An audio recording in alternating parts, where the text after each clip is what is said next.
when it comes to older cars, even mid-'80s cars, CarFax only provides a limited amount of data. And I'm going to show in this example that the CarFax is limited in data and you need a pre-purchase inspection to really provide a complete picture of these cars when buying them.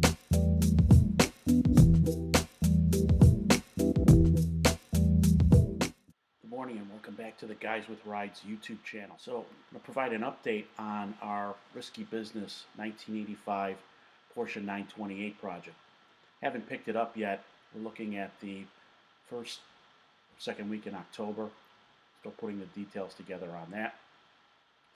But I wanted to show today why, well, a CarFax or an auto check might work well on a late model car. When it comes to old cars like this 85 Porsche 928, they really don't provide much information on service records. Basically just the title history. When buying a modern used car, you'd be foolish not to order a CarFax to see the history of the car and the detailed maintenance records that come with it, as modern databases of all the various dealers and even independent shops are tied into CarFax. And for modern cars, it provides a pretty complete window of what the car's been through, if it's had any accidents or not. So let me take you through the CarFax of this 1985 Porsche. All right from the get-go, you see the good news on the CarFax is, according to this, no accidents or damage reported. But there's only three. That's right, only 3 service history records, and a total of 29 detailed records available. And I believe the car has 126,000 miles on it, and the last reported odometer reading was 5,000 miles ago, a long time ago, as you'll see. So already, we're just going to get a bare bones look at what this car's history is about. So I keep going here. I'm going to go up to the next section. And the good news is, from a title standpoint, it hasn't been reported that it's ever been salvaged, junked, rebuilt, anything like that. So there seems to be no mileage problem with it. Moving on, this next section on the CarFax, no issues reported. So I'm pretty safe. It's pretty safe to assume that this car, although it's had multiple owners in multiple states, that it's not had any damage. And that's consistent with what we're seeing with the car, the condition of the car. So here's an interesting tidbit to the car that the CarFax does provide, is that this car was apparently sold new with 85 miles on it in February of 1986. This is a 1985 model car, so it probably was a Porsche dealership company car, or maybe just didn't sell.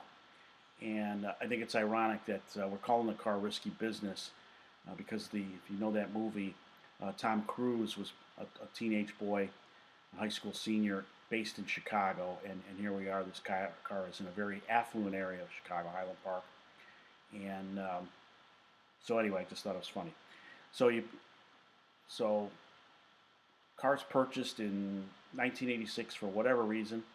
We don't see anything on the CarFax for another 3 years when a title's issued or updated. This would say with 38,000 miles. So the owner of this car, the first owner, put approximately 10,000 miles a year on the car, sold it with 38,000 on it, and now it's basically back to somebody else. Now 2 years later, we see in 1991 that a new title is listed with a different number. That would suggest that we are now on the third owner, because a different title would be under different ownership, and the car is up to 69,000 miles. Fast forward another 2 years, and the car failed the Illinois inspection, but no detail. At this point in the early 90s, CarFax can't give you the detail on what was done to the car. Moving a little further, we look at 1994, and then very odd. Well, so then we look at 1994 again. Title was issued again in October, and then again in December. So not sure what that's about. and then in 95 it was issued again. So this car either has had just a number of different owners in a short amount of time in the Illinois area, um, or maybe the records are just such that for this time period that CarFax can't provide what that is. I think it's just odd that we've got so many owners in such a short period of time. I don't know the state of Illinois. Maybe somebody can explain that to me. But perhaps the laws at that time were such that when a dealer took over the car, they had to issue title until they sold the car and subsequently. So this is probably the low point in the car's history, because this is a time when the car is now 10 years old, has a fair amount of miles on it for Porsche, and even then these cars were known to be very complicated to work on and very expensive proposition when you had to do something. So it was not uncommon that these cars depreciated very quickly, and only until recently they stayed very low. So I'm not surprised.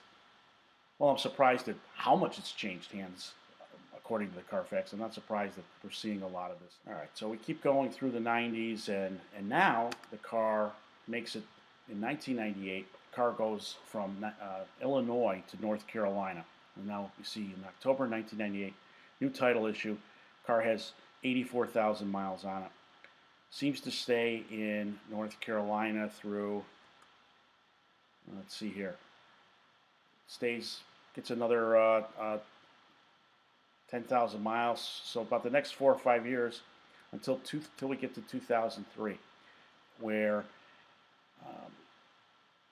somehow it moves from, in 2002, North Carolina Inspection Station documented with having just under 108,000 miles on the car, and suddenly 1 year later there's another 8,000 miles on the car in California. This car made it all the way out to California.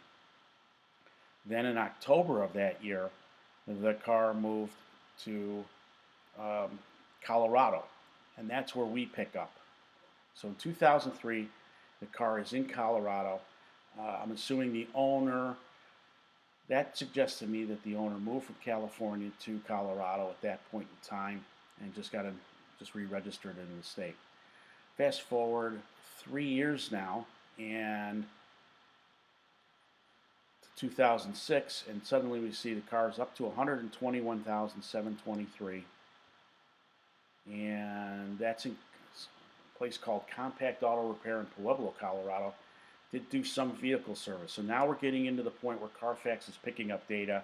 This is the only service data we have on the car, that an oil and filter was changed, the transmission fluid on the automatic was changed, and rear brakes were done, another oil filter change in September of that year, and the oil pressure sender switch was replaced and the engine cleaned. So, all right, a little work done there, and this is at about 121,000 miles. So, from there, the car keeps getting updated and registered in Colorado, and right through to 2018. All right, that's where my buddy takes over. So, okay, so there you have it. A typical CarFax for $40, not cheap. Provides you some owner history of the car for a mid-'80s Porsche, but not much else. So, without the service records in place, there's a good reason why we're calling this car risky business. We really don't know what's been done to the car. And so when I get the car in early October, I'm going to start taking through, with no record of when the timing belt's been done, if ever. I'm not even going to start the car. We're going to take it apart and do the timing belt service in my garage, and then work backwards from there to get the engine all ready to fire up. I have a goal in mind now, and that is I believe Friday, March 5th, 2021. As of right now, the 5th annual Porsche Club of America Works reunion at Amelia Island will happen on that day. So Porsche 928 was known as a GT car, a luxury performance cruiser you could drive for hours on end and get to your destination quickly and comfortably. So my goal is to get this car roadworthy again before March 5th so that I can do the 12-hour ride each way down to the Works reunion and show the car off at it. Any Porsche that shows up at that event can be on display. So I think it'd be a fun, not only a fun event to do, but also to have people follow along while I get this car ready with a goal of mine. So wish us luck. I'll provide a week. So we'll see what happens. I could be, it's risky business here, so we'll see what happens as we get the car. But that's the latest on this. Again, next week we're going to show you, again, another limited CarFax report on the 84 Cadillac Eldorado Barrettes, even more limited than this one, quite frankly. And we're going to tie that into the fact of why it's important to get a pre-purchase inspection if you really don't know what you're doing when it comes to a car. So thanks for watching. If you're liking these videos, please subscribe and press the bell so you can get alerted every time I update the YouTube channel. And by all means, check out guyswithrides.com. That's our website where we have cool classifieds updated every day. So thanks, and have a great day, and stay safe.